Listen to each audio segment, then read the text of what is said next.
Финян хот дахь Оросын холбооны улсын элчин сайдын яамнаас мэдээлснээр Умар Солонгосын албаны төлөөлөгч өнгөрөгч Баасан гарагт Оросын холбооны улсыг зорьсон гэдгийг батлан хэлжээ.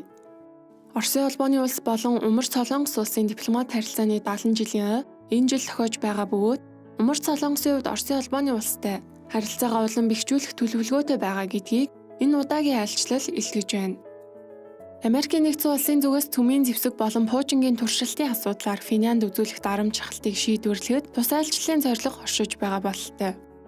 Өнгөрсөн жил Оросын холбооны улсын зүгээс Умард Солонгосын гадаад хэргийн яамны Умард Америктэй харилцах хэлтсийн удирдагч Чой Сонхийг урьсан билээ. Түүнчлэн нэгдсэн үндэсний байгууллагын аюулгүйн зөвлөл ашигт малтмалын экспортод нь хориг тавьсан ч өнгөрөх онд Умард Солонгос улс 200 сая Америк долларын ашигт малтмал экспортлсныг NHK мэдээлэв.